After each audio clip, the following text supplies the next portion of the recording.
বলো কমলাদি, চুপ করে আছো কেন? কেন তুমি দ্বিতীয়বার আর কারো সন্তান গর্ভে ধারণ করনি? কেন কেন মানে? তুমি টাকার জন্য রাজি হয়েছিলে।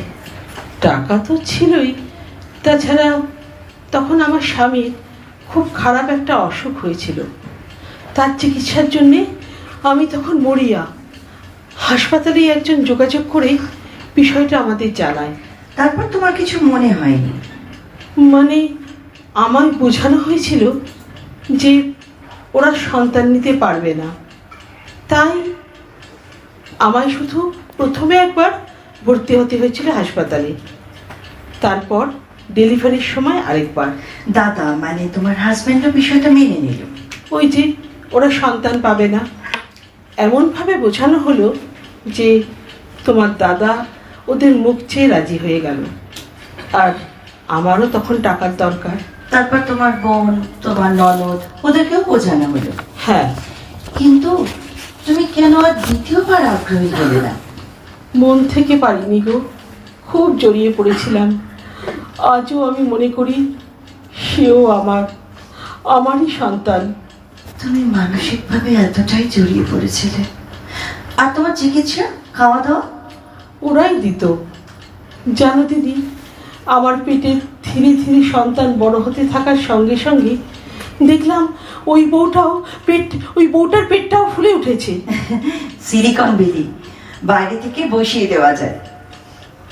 যাকে তারপর আমার পেট বড় হতে লাগলো, তখন সেই বউটাও পেটটাকে ওরকম ভাবে বড় করতে লেগে গেল। বাইরে থেকে দেখে যাতে কেউ বুঝতে না পারে যে তিনি গর্ভবতী নন, বুঝেছ? তারপর এইভাবেই চলল। শেষে হাসপাতালে আমরা দুজনেই ভর্তি হলাম একসঙ্গে। 7 দিন বাচ্চাটা আমার কাছে ছিল। বাচ্চাটা নিয়ে যাওয়ার পর আমি অসুস্থ হয়ে যাই। জানো দিদি, আমার স্বামী বাচ্চাটার জন্য ফুটপাতের দোকান থেকে একটা জামা কিনে এনেছিল, দিতে পারিনি। আমি সেটা আজও যত্ন করে রেখে দিয়েছি। দাঁড়াও, নিয়ে আসছি। এই যে। কিন্তু না কমলাদি, যেখানে সারোগেট মায়েরা জন্ম দেবার পর বাচ্চার মুখ পর্যন্ত দেখে না, সেখানে তুমি একখানে জড়িয়ে পড়লে। আমার মাঝে মাঝে মনে হয় আমি কি পাপ করেছি। গর্ভে তো ধরেছিলাম, শুধু যদি আর একবারও সন্ধান পেতাম। তোমায় অনেক ধন্যবাদ কমলাদি, আমায় সময় দিয়েছো বলে। এই নাও আমার কার্ড, ওখানে আমার মোবাইল নাম্বার আছে, কোনো প্রয়োজন হলেই ডাকবে, কেমন? আচ্ছা, ভালো থাকিস মা, ভালো থাকিস। ঠিক ধরেছি, রিসার্চের কাগজ মুখে পড়ে আছিস।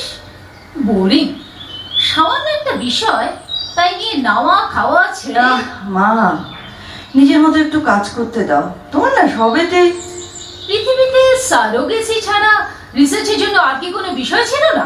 ছিল, তবে এই সাবজেক্টে আমার ইন্টারেস্ট বেশি। সারোগেসি, বাংলা কথায় ভাড়াটে মা। ছি মা, এটা এক ধরনের জীবিকা।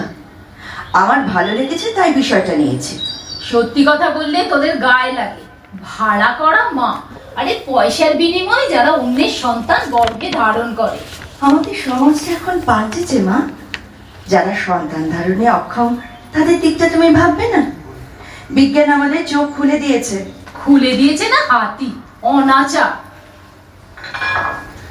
আচ্ছা বেশ, নে এবার খাবারটা খেয়ে নে, ফেলে রাখিস না, জুড়িয়ে যাবে। আচ্ছা মামুন, তোর ভালো লাগে বিষয়টা? মানে ধর, এই যে তুই এত পড়াশোনা করছিস, বিশাল চাকরি পাবি, বাড়ি গাড়ি, এদেশ ওদেশ, বক্তৃতা, এবার তোর নিশ্চয়ই বিয়ে হবে, হয়তো। তো তখন তোকেও সন্তান ধারণ করতে হবে। খুব স্বাভাবিক। এটা আবার তুমি জিজ্ঞেস করছো কেন? করছি কেন মানে ওই যে সন্তান ধারণের 10 মাস, আর ধর তারপর আরো অন্তত মাস 6। বছর ধরে বলতে পারো। তোর একঘেয়ে মনে হবে না? মানতে পারবি তোর সব কিছু ছেড়ে বাড়ি বসে ছেলে মানুষ করা? ছেলে নয় মা, বলো সন্তান। মেয়েও তো হতে পারে। হ্যাঁ হ্যাঁ, ওই হলো সন্তান। পারবি? পারবো, কারণ ওটাই স্বাভাবিক। এখনো হয়নি তাই বলছিস, তখন দেখবি মানতে পারবি না। মা, তুমিও তো কর্পোরেট ওয়ার্ল্ডে ছিলে, আমাকে তুমি জন্ম দাওনি? নাকি আমি হবার সময় অফিস কাছারি ছেড়ে বসেছিলে বলে তোমার সব চলে গেছে? তাছাড়া মা, এখন অনেকেই সারোগেসি পদ্ধতিতে সন্তান নিচ্ছে। তার মানে তুই ওই পদ্ধতি সমর্থন করছিস? সমর্থন করাই স্বাভাবিক। তাই যদি হয় তাহলে তুই কেন 10 মাসের যন্ত্রণা নিয়ে বসে থাকবি? এটা ব্যক্তিগত বিষয় মা।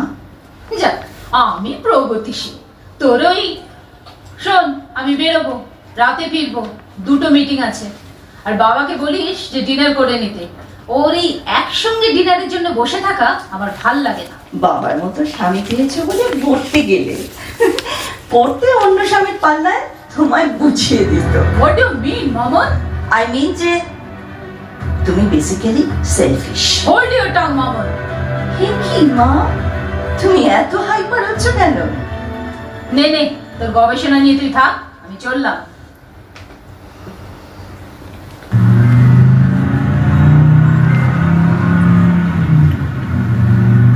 কি হলো কমলা, চুপ করে আছো কেন? প্রথমে তো এমন ভান করলে যেন আমাকে চিনতেই পারছো না। সত্যি চিনতে পারিনি। ন্যাকামি রাখো। শোনো, তোমাদের ওই ন্যাকামির জন্য যা বলার বলুন। তা এতদিন পরে হঠাৎ? যে মেয়েটা তোমার কাছে কটা দিন আগে এসেছিল ওটা আমার মেয়ে। তার মানে ও জানে যে? না, জানে না। ও রিসার্চ করছে সারোগেসি নিয়ে। আমার কপালে জুটলো এমন একটা বিষয়। শোনো, ওর কাগজপত্র ঘেটে আমি তোমার সন্ধান পেয়েছি, তাই এলাম। তুমি কখনোই ওকে বলবে না যে তুমি মামনকে গর্ভে ধারণ করেছিলে, মনে থাকে যেন। আমার অনুমানটা তার মানে মিথ্যে হয়নি। মিথ্যে? মিথ্যে মানে? এ কি, চুপ করে আছো কেন? কি হলো কমলা? না মানে এই কমলা, তুমি মামনকে বলে দিয়েছো নাকি যে ও তোমার গর্ভে 10 মাস ছিল? না, বলিনি। দেখো, ও যদি দ্বিতীয়বার এখানে আসে তুমি ওর সঙ্গে দেখাও করবে না। দেখা করব না? যাকে আমি 10 মাস পেটে ধরলাম তার সঙ্গে? না, করবে না। তুমি ওকে জন্ম দিয়েছো, তাই ওর ভালো চাওয়াই তোমার কর্তব্য। যাকে, এই কামটা নাও, এতে বেশ কিছু টাকা আছে। টাকা লাগবে না, নিয়ে নিন, নিন বলছি। ন্যাকাবো রাখো, আর যা বললাম সেটা মনে রেখো। মামনের দিব্যি।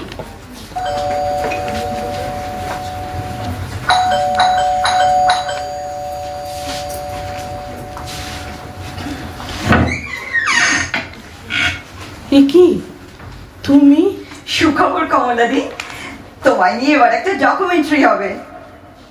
কি হলো, চুপ করে আছো কেন?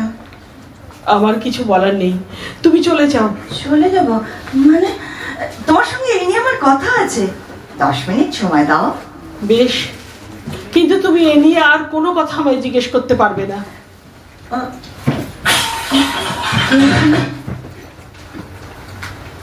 কি মা, তুমি এখানে? আমি? কারণ তুমি কোথায় কি করে বেড়াচ্ছ আমায় দেখতে হবে না? না না না, তুমি তো উদ্দেশ্য ছাড়া কিছু করো না মা, নিশ্চয়ই কোনো। কি বোঝাতে চাইছো মামন?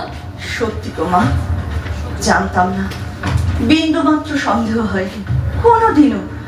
কিন্তু গবেষণা করতে গিয়ে 4টে ক্লিনিকের বিগত 25 বছরের সমস্ত ডেটা ঘেঁটে আমাদের ছোটবেলার ভাড়া বাড়ির ঠিকানাটা শুধু পেয়েছিলাম গো মা। মামন, কমলা দিয়ে আমায় গর্ভে ধারণ করেছিল 10 মাস। She is my real mother. বলো বলো মা, আমার অনুমান মিথ্যে? বলো, চুপ করে আছো কেন? কনফেস করো মা। মামন, মারে, ওরকম ভাবে মার সঙ্গে কথা বলতে নেই। তোমার তো সন্তান ধারণের অক্ষমতা ছিল না, থাকলে তুমি এভাবে এখানে লুকিয়ে আসতে না। বলো, আমি ভুল বলছি? যে 10 মাস নিজের সুবিধের জন্য নিজের সন্তানকে পেটে ধরতে পারে না, তার মাতৃত্বকে আমি... মামন, চুপ কর, চুপ কর, চুপ কর। তোমার শারীরিক অক্ষমতা থাকলে আমি এই পদ্ধতি আরোপের জন্য তোমায় স্যালুট করতাম মা, কিন্তু তুমি এতটাই স্বার্থপর, বাবাকে পর্যন্ত তুমি রাজি করিয়েছিলে। আমার ভালো লাগছে না, যান আপনারা। আমায় একটু একা থাকতে দিন। মা, এই কমলা দিন দ্বিতীয়বার আর গর্ভ ভাড়া দিতে চাইনি, শুধু আমাকে মনে করে মা, শুধু আমাকে মনে করে। আমি আর পারছি না মামন।